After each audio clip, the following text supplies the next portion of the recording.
In the United States, for almost 200 years, pastors were considered the gatekeepers of the legislature.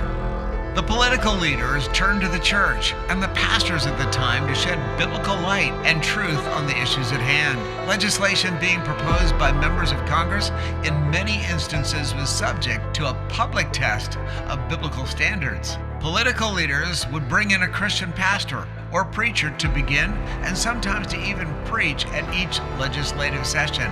This practice was commonplace and continued for almost 200 years. At that time, pastors would actually preach sermons providing a scriptural basis and a perspective to newly elected officials on what Scripture had to say about the issues confronting government. Sermons on major issues were often spoken of from the pulpits and even published on the front page of major newspapers across the nation. It was widely recognized that biblical truth needed to be at the core of the political landscape and guide the nation in dealing with the issues of the times. There was even a time in the history of the United States when pastors were feared by politicians. A yay or a nay from the pulpit would end a political career before it even got started, and carried tremendous weight in confronting the issues of the political environment. Today, instead of the pastors putting the fear of God in the minds of the politicians put the fear of government on the pastors. So how did all this change from the belief and practices of our founding fathers to the government overreach of the 20th and 21st centuries? The command of the Constitution is plain. There is no moral issue. This is the story of the tax code, otherwise known as Section 501c3, more commonly known as the tax-exempt status. This created and perpetuated many churches' worship of money versus the churches demanding moral leadership from their elected officials.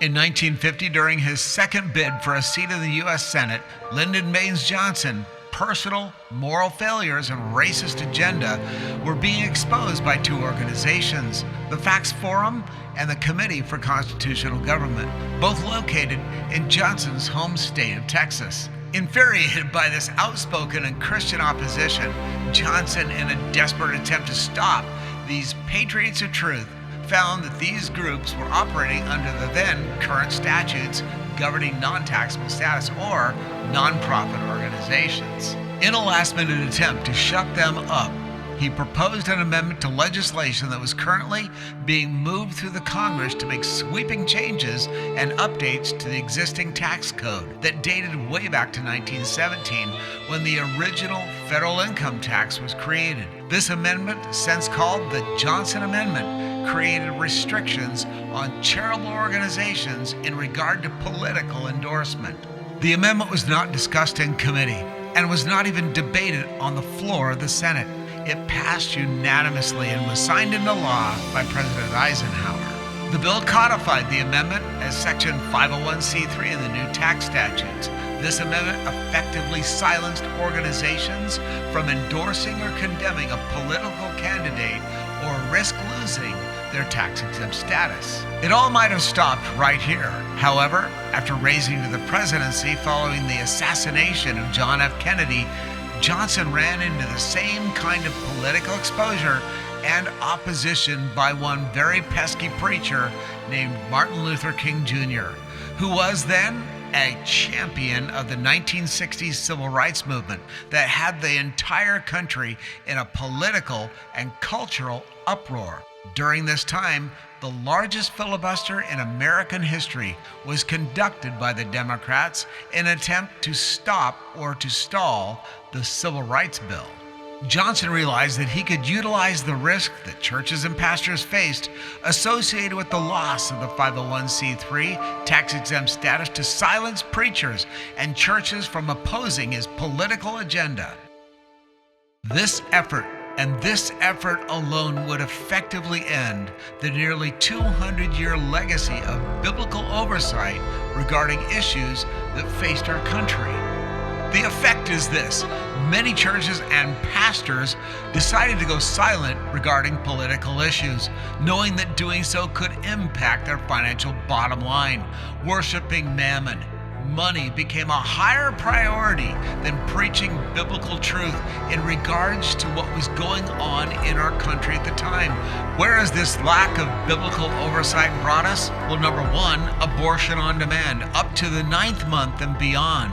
This would have been easily recognized as the ancient worship of Moloch and condemned. We have rampant sexual immorality and the imposition of the LGBTQ agenda in our public schools, way down to the kindergarten level.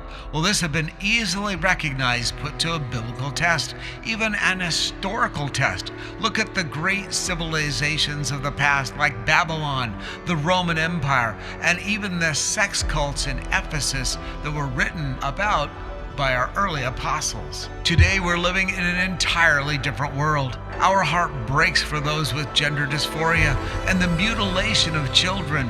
What is going to happen 20, 30, 40 years from today when they turn around and life isn't what they thought it was going to be? We have critical race theory, which is really racism in reverse. We have legalized narcotics. We have government-provided suicide pills. We have gun control. And we have the weaponization of the agencies in the government, such as the FBI and the CIA. This has gotten completely out of control. Right now in Washington State, we have HB 2030 that would allow incarcerated criminals the right to vote and to sit on a jury.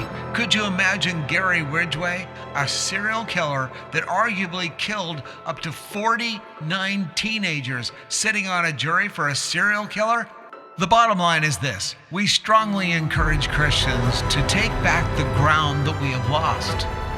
Number two, we strongly suggest that Christians become engaged. Like the great Glenn Morgan says, the future belongs to those who show up. And lastly, what Charles Finney says rings through the centuries when he said the church must take right ground regarding politics.